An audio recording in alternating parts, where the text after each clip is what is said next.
Hey, had some time, so I thought I'd try and answer your questions to the best of my knowledge and my understanding and based on my beliefs, so may not be shared, but these are my opinions on your questions. So question number one, why is there something rather than nothing? I don't think this question applies any differently to a theist than it does to an atheist. Um, because for an atheist, the question is, why does what exists now exist? And my best answer to that is it's the summation of all past events. And why did those past events occur? Summation yet again. And why does anything exist at all? I don't know. Because it does. But I don't know the answer to that. And I don't know how answerable of a question that is. But I think the same question can be applied to a theist, because why does God exist? Why is there a God rather than no God in your belief system? Where did God come from?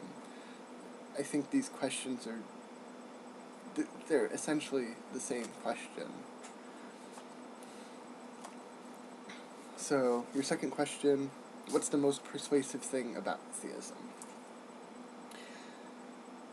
And my answer to that is, why do we need theism? I'm assuming you mean theism as in a god. And I don't see what we need God for. Do we need God for existence? No. Do we need God to have purpose? No. Do we need God to have morality? No. What is it that we need God for? I know this isn't a direct answer to your question, but I think it's the best answer I have. And it's a quote by Douglas Adams. It says, "Isn't it enough to see that a garden is beautiful without having to believe that there are fairies at the bottom of it too?"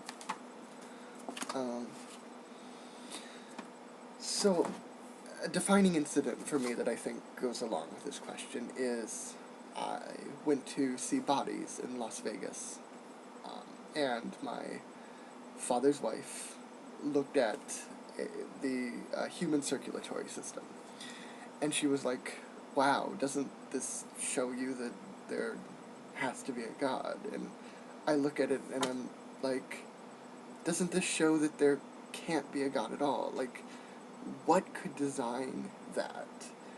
That's obviously billions of years of trial and error, and just, how is there a designer? And actually, I think it's more beautiful that there doesn't have to be a creator or a designer. Life, nature, all of existence, it's beautiful, it's gorgeous, and we don't need a God for it to be beautiful and gorgeous. It is on its own, and I think that makes it almost all the more beautiful. So, how do I reconcile my atheism with meaning, is your third question. I don't understand what your concept of ultimate meaning is. If you're saying all of existence, is there an ultimate meaning? I don't even know quite what that means, but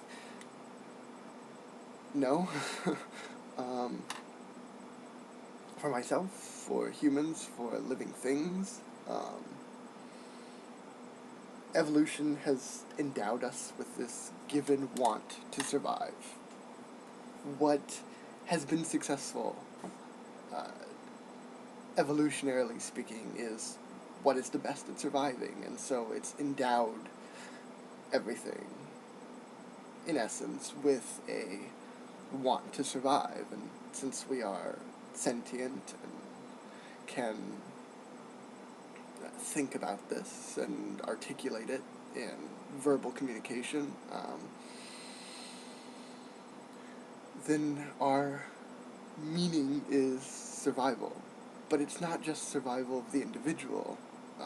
So there can be altruism and stuff, because it's not just my survival, but it's my family's survival, it's my species' survival, it's my community's survival, it's the ecosystem in which I'm dependent on survival, it's all of living beings, all of the planet Earth, all of existence survival sort of deal. So there's levels.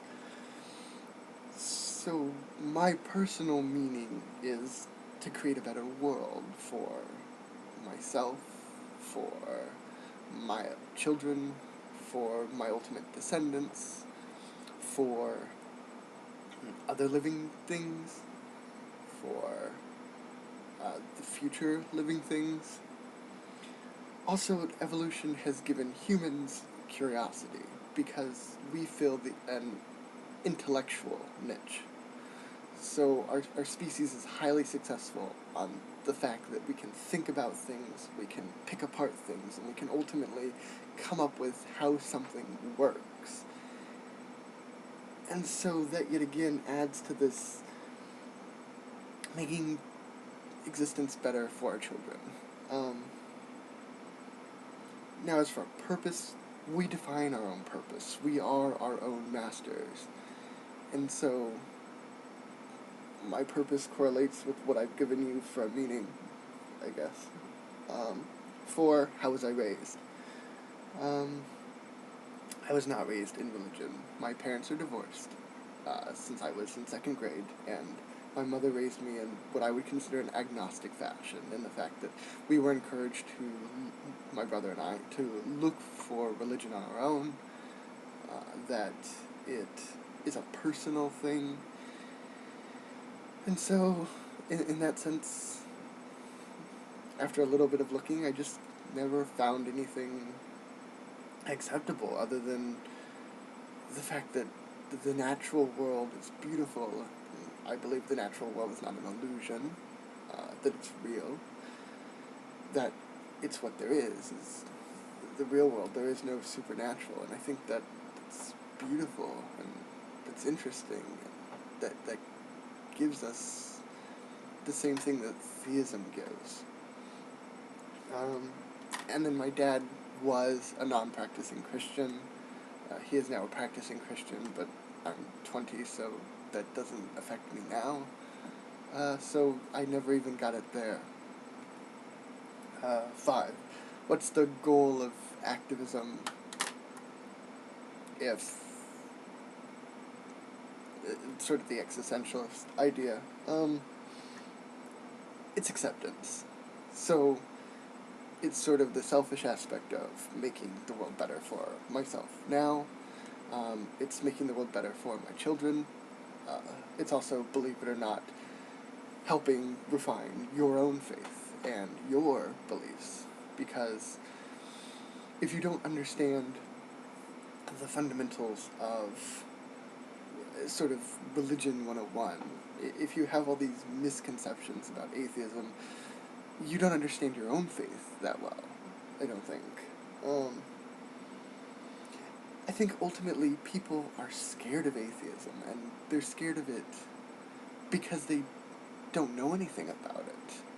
So, in adding to the understanding of atheism, it will help lessen how people are scared of it, and ultimately that will help other atheists,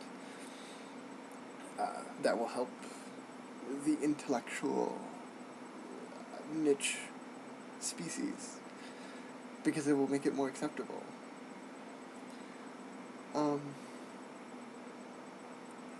And if you want proof, I guess, because it's very subjective and opinionated, but that atheism isn't scary, I would recommend watching a video entitled Carl Sagan, Universe Not Made for Us.